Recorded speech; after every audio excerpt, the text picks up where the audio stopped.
O que é? Quais são as consequências do que está por vir para o mundo? No final das contas, temos o petróleo altíssimo, o Bitcoin caindo, o S&P 500 subindo ao máximo. Tudo isso que passa despercebido pela maioria tem efeitos na vida de vocês. E o próprio FM já saiu e lançou um alerta cujas consequências, segundo eles, serão globais. Várias reações que quero contar para vocês hoje e que, bom, eu adoraria que vocês nos acompanhassem nessa transmissão. Se não puderem, assistam depois, como preferirem. Deixe um comentário e nos dê sua opinião. Quais são as consequências que você já está vivendo neste momento? Por causa da questão do petróleo? Você percebeu alguma mudança no supermercado? Muitos já nos disseram que notaram mudanças ao fazer compras. Já existe uma inflação acontecendo por causa do aumento do preço do petróleo, que muitas vezes, bem, é também meio-meio. Uma artimanha ou não. Ou seja, de repente algumas empresas começam a aumentar os custos e na verdade ainda não, eles ainda não sentiram o efeito. Um grande abraço, José Zarate. Não assisti a outra transmissão ao vivo porque estava ocupado em casa. José, obrigado por nos acompanhar. Lembrem-se disso, não sei se você tem Telegram ou recebe avisos, mas o aviso chegou pelo Telegram e WhatsApp. Tentamos começar mais cedo que o normal porque temos várias transmissões diárias. Você já conhece nossa dinâmica. Já nem sei quantas transmissões fizemos hoje e essa é a quinta, não? Sexta, 2, 3, 4, 5, 2.345. É a sexta transmissão do dia. A sexta transmissão do dia. Bom, hoje também foi um dia especial, porque teve muita informação, tem dias que são mais tranquilos. Ontem juntamos tudo em 2 horas, numa transmissão bem compacta, pois o tema era mais ou menos parecido. Desta vez foi bem variado, então é melhor fazermos separado, certo? Ao se inscrever, ative o sininho para receber os avisos. Atualizamos à medida que as coisas acontecem e reagimos. Às vezes termino algo e já há outro ao vivo pronto. Estri e Trilo, trabalhamos em equipe acompanhando as informações. Às vezes já estamos esperando que certas coisas aconteçam, que isso vai acontecer, que vão anunciar isso, então já vamos preparando antes, digamos, para quando acontecer, já comentamos sobre isso. O FMI afirma o seguinte, vamos ver. Se o petróleo continuar subindo e se mantiver assim por mais 1 ou 2 meses, certo? No máximo até agosto. Com isso, já é suficiente para que o efeito aconteça. E isso não é reportado só pelo FMI, a Bloomberg também traz isso, assim como muitos analistas em diferentes meios de análise financeira, certo? Quando mencionam o efeito, todos entendem que não seria uma recessão apenas nos Estados Unidos, México ou Argentina, mas sim global. Estaremos falando de uma recessão global. O que acontece depois das recessões? Normalmente, antes da recessão, geralmente há conflitos leves, mas quando ocorre uma recessão grande, como acontecem as recessões normalmente, antes da recessão, geralmente há conflitos leves. Quando há uma recessão global, geralmente houve grandes guerras antes. Espero que isso não seja um sinal de algo pior no futuro e que percebam por que ainda não aconteceu, já que dizem que essa crise pode causar isso. Si dicen que esta crisis energética, ¿sí? Na atual, não. Por que ela não tem o mesmo efeito que nos anos 70? Verdade? Sim, vocês perceberam isso. Vocês perceberam que até mesmo na crise de 2008, muita gente nem percebeu que houve uma crise. Por quê? Vocês perceberam que mesmo durante a pandemia, com a paralisação global de muitas áreas, perceberam que o mundo continuou andando, continuou avançando e que a crise não foi sentida de forma tão dura por muitas pessoas, por milhões de pessoas. Foi difícil, não digo que foi fácil, mas não foi tão duro como em outras crises dos anos 50 de outras épocas, não é? Por quê? Por que isso aconteceu?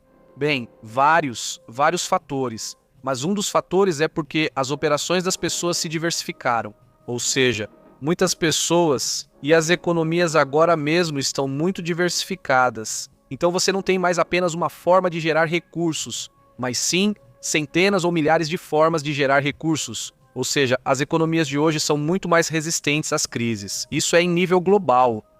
Claro, há países que nem tanto. Agora, há países que evidentemente não fizeram sua lição de casa, mas em geral, até mesmo países em desenvolvimento. Como vimos nos últimos 6 anos, certo?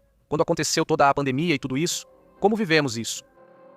Vejam, de 2017 a 2022, só para dizer, já estamos quase completando 9 anos. Há mudanças e mudanças em infraestrutura, há mudanças nisso que os países continuam evoluindo aí como querem, mas continuam avançando. Então, as crises já não estão aí, com exceção da Venezuela e de outros países que, infelizmente, as coisas já estavam ruins e tudo ficou ainda pior. Certo? Mas digamos que as crises são um pouco diferentes. Ainda assim, o alerta de qualquer forma é complexo, né? Então eu quero que a gente analise isso juntos e que tentemos ver para onde toda essa confusão está indo e ver quais são esses sinais que já estamos observando neste momento, certo? Digo de cara, talvez a crise agora seja um pouco diferente.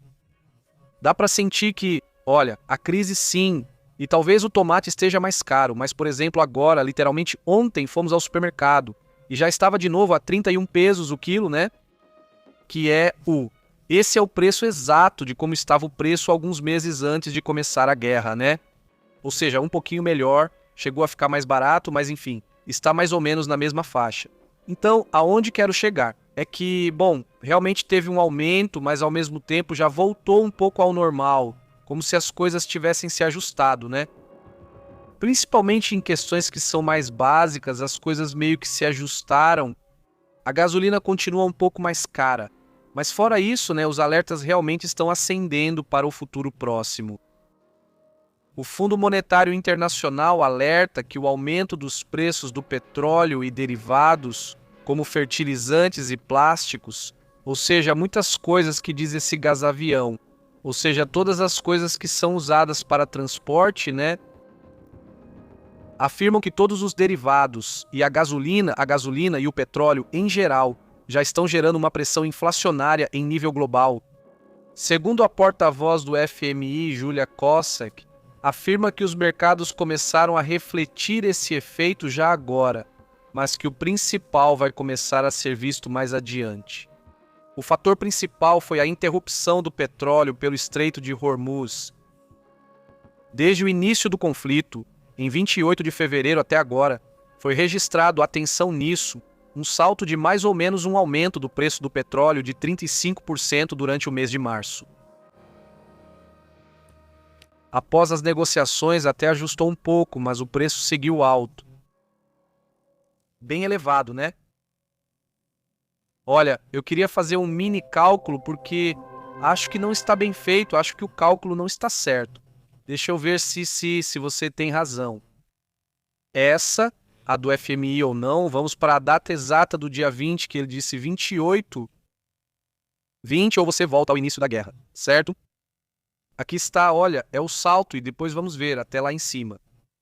Vamos considerar o preço atual, não o que já esteve, certo? Para não ser exagerado, digamos, né? Aqui está o preço e o preço está agora aqui. Pois você tem razão, olha só. Aí está, deixa eu colocar na tela, é 30%. Agora, todo o resto, o que está acima já era, esse preço já não existe mais. Então subiu 30% de qualquer jeito. É muito, esse aumento é enorme, porque isso tem um efeito dominó. Muito longo, né? Então, bom, aí estamos vendo, né? É 30%. Já foi muito mais, vocês podem ver o gráfico aí, mas não vamos nos concentrar no que já não é mais. Vamos focar no que é agora, certo? Uns 30, ela mostra uns 35%. Bom, mais ou menos. Embora posteriormente, com as negociações entre Washington e o Irã, caiu um pouco, por isso passou de 35 para 30, certo? E aí se mantém agora nos 30. Hoje é sexta-feira e o corpo sabe disso. A questão é que, como é sexta-feira, vocês sabem que nas últimas sextas, menos a anterior, toda sexta-feira as coisas ficam muito tensas entre Irã e Estados Unidos para ver se um faz o petróleo cair e o outro faz o petróleo subir. Então, daqui até as 4 da tarde, horário de Nova York, podem acontecer coisas, certo? Já vimos isso em outros momentos. Já falta pouco. Na verdade, que horas são mesmo? Lá em... Bom, não, espera aí, Nova York. Pode ser que já seja a hora. Nova York. Não, são 3h20 da tarde, ou seja, falta quase nada. Ou seja, faltam o quê? Uns 40 minutos e os mercados fecham e vão fechar. Eu acho que é isso, né? A não ser que aconteça algo excepcional, vão fechar em cerca de 95 horas, que a gente não esqueça o número. Em 95 horas e à noite ou à tarde. Se algo acontecer, veremos o preço, deve estar um pouco agitado, mas acho que vai fechar mais ou menos assim, né? Insisto, a não ser que aconteça algo imediatamente neste instante e que gere um efeito nos preços, né? Mas parece difícil que isso vá acontecer. Por sinal, o Bitcoin agora de novo em 59 mil dólares. Ou seja, já quero, mas está caindo forte, hein? 59 mil dólares. O preço do Bitcoin está aí. Bom, ou seja, é uma oportunidade de comprar na queda. Eu acho que ainda vai continuar até uns 50 e poucos. 51 por aí. Eu acho. Não sei, vamos esperar mais um pouco, né? Hein? Segundo o que diz o próprio FMI, né? Percebe movimentos relevantes nos mercados financeiros. Sobretudo, eles estão se concentrando em uma expectativa mais conservadora. Ou seja, eles não acham agora que no curto prazo vai haver um bom lucro, mas apesar disso o SP500 está indo bem.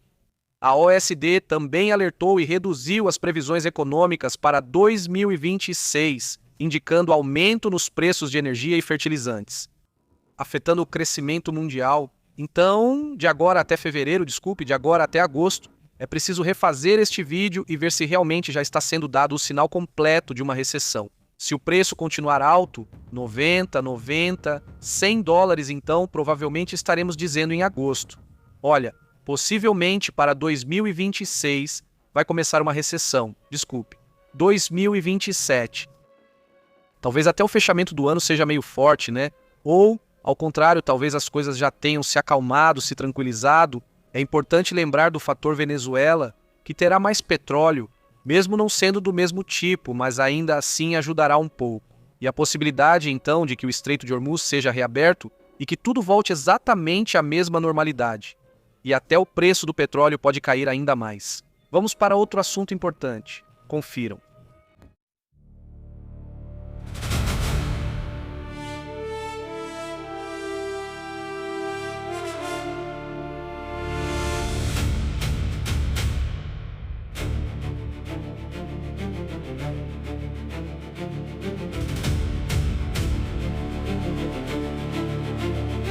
Olhem, em uma informação importante, a Ucrânia teria destruído uma base militar no aeroporto de Donetsk que a Rússia usava para lançar drones contra Kiev. É um dos ataques mais importantes que aconteceram nos últimos dias. Fica claro, então, que parte dos objetivos era atacar uma infraestrutura militar que também ajuda na logística da área ocupada. É uma região da Ucrânia, mas é uma região ocupada. Por isso, uma operação dessa magnitude. A Ucrânia realizou um ataque com drones contra bases militares russas no aeroporto de Donetsk. De acordo com o que se sabe, segundo o relatório, vamos ao mapa para ver exatamente onde fica essa área. Bem, é uma região muito industrial. Donetsk é uma área industrial, é uma área que já está há muito tempo nesse conflito sendo notícia e que, para a Rússia, tem sido uma das chaves, não é? Ou seja, tem sido uma das chaves para os objetivos que eles traçaram, não é? Esta é a região de Donetsk. Vamos tentar afastar um pouco. Essa é a região de Donetsk. Donetsk é uma área que está ocupada, não toda, mas uma porcentagem, digamos, dessa região, desse pedaço, está ocupada pela Rússia. E a partir daí, eles têm uma base de operações que lança drones para diferentes pontos da Ucrânia, não é? Então a base foi destruída. Segundo os relatos divulgados pelas forças ucranianas, o objetivo principal era neutralizar a infraestrutura utilizada para lançar drones do tipo Shahed, não é? Os ataques não atingiram só as plataformas de lançamento, mas também veículos de transporte, equipamentos técnicos e o pessoal das operações com drones. Entre os danos, foram relatados depósitos de combustível, centros logísticos, estações de abastecimento e arsenais de munição. Elementos que seriam fundamentais para a capacidade operacional russa na região. Então, bom, eles perdem uma das ferramentas mais fortes, das mais poderosas que a própria Rússia tem por aí, né? Confiram essa informação.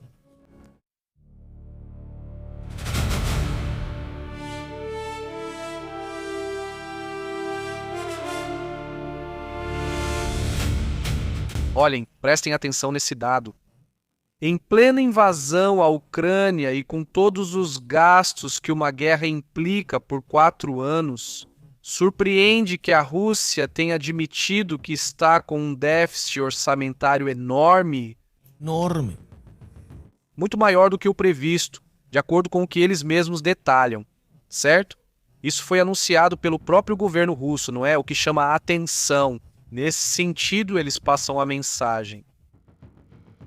O próprio ministro das Finanças da Rússia, que estamos vendo na tela, Anton Siluanov, não é? Ou sem Silvano. Anton Sinaloa, conforme relatado. O déficit, então, é pior do que o esperado. Agora o governo russo reconhece oficialmente que o déficit é maior do que o que foi projetado. O ministro das Finanças admite, dentro do Fórum Econômico Internacional de São Petersburgo, a histórica cidade portuária do Mar Báltico, que as previsões deverão ser corrigidas e que eles esperam poder melhorar.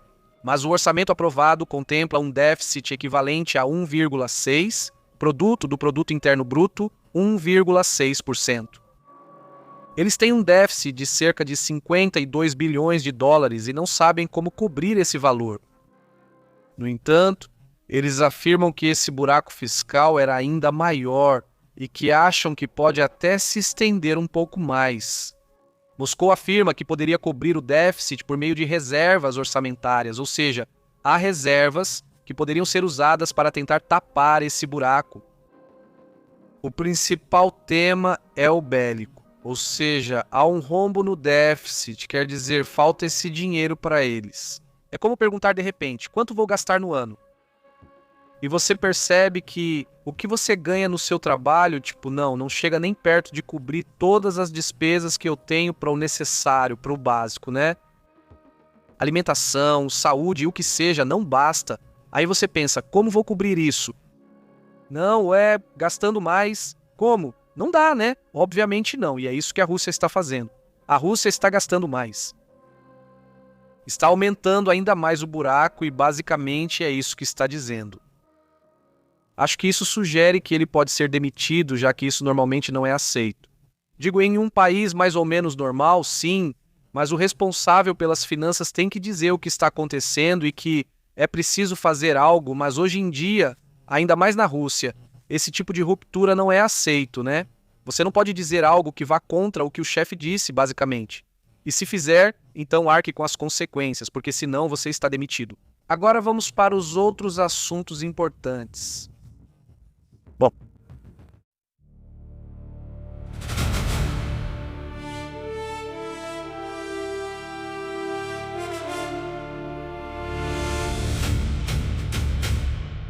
olhem, então descobrem um novo tipo de planta, certo? Esta planta que estamos vendo aqui, segundo o que relatam, cientistas descobrem uma nova espécie. Isso, aliás, é no norte do Peru, certo? É algo que foi descoberto no norte do Peru. Vamos aos detalhes de como foi essa descoberta, que aliás foi publicada pela própria UNAM, certo? A equipe internacional de cientistas confirmou a descoberta de uma nova espécie de planta, que era completamente desconhecida pela ciência. É uma grande descoberta. Aí, a espécie foi denominada Actophyllum limbembens e pertence à família das Rubiaceae, um grupo botânico amplamente distribuído na América Latina. A descoberta ocorreu em uma área muito elevada do norte do Peru, perto de uma lagoa chamada Condores, localizada na região andina que conecta a Amazônia Alta. O pesquisador que participou, um acadêmico da UNAM chamado Jaime Alejandro Torres Montúfar, responsável pelo herbário da FES, Cuautitlán, teve um papel fundamental na identificação da planta.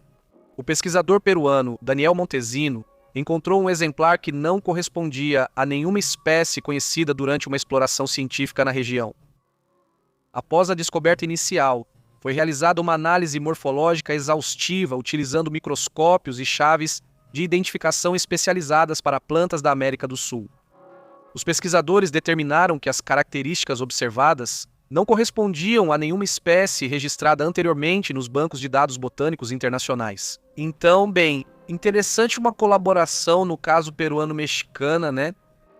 E os especialistas afirmam que essa planta representaria o que chamam de caso de microendemismo, o que significa que existe unicamente em uma zona geográfica de uma área extremamente reduzida. Ou seja, é uma planta que não é só daquela região e pronto, acabou. Quer dizer, quando você fala em zona, já é algo, né, um animal endêmico, né? Ou uma planta endêmica, então é da região, mas aqui é uma zona pequeníssima e só nessa zona é que encontram essa planta. É algo realmente impressionante. Em que afirma que devido aos polinizadores percorrerem distâncias curtas, as populações dessas plantas conseguiram permanecer vivas por longos períodos, ou seja, sobreviveram na região graças aos pequenos polinizadores que espalham o pólen e permitiram sua sobrevivência. E aí mostram essa imagem, né? Essa é a plantinha. Agora vai ser interessante investigar as propriedades dela e tudo mais, né? Vai ser super importante entendê-la. A pesquisa foi desenvolvida por especialistas do México, do Peru, mas também participaram pessoas da Alemanha e dos Estados Unidos, mostrando que, como dizem, a cooperação entre países em temas científicos é vital, é importante. Aliás, como todos os resultados científicos sérios, isso é publicado em revistas científicas sérias, né? Foi publicada na revista séria Plants, Ecology and Evolution, registrando oficialmente essa nova espécie para a ciência mundial. Então, muito boa, excelente notícia para hoje. Vamos para outros assuntos. Vamos ver.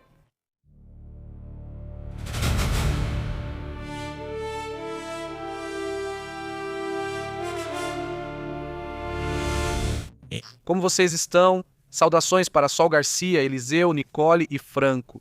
Família de Córdoba, Argentina, saudações. Franco e Nicole, muito bom. Como vocês estão aí? Já é inverno, né? Ou quase. Já é quase inverno aí, então deve estar fresquinho, né? Suponho. Vincent, como você tem estado? Olá. Diz que é complexo porque o tempo de reconstrução será de 5 anos. Diz, deixa eu ver, mais acima. O que é que diz? Diz, aqui está. Saudações de Fuerte. A situação está difícil na Europa, não aprendem a cada 70 anos. Estão em combate. Esperamos que as Américas não reajam e que possamos voltar para casa. Olá, Vincent, como você está? Seu comentário foi longo. Obrigado. O pai de Nova, como você tem estado? Roshi, saudações para você também.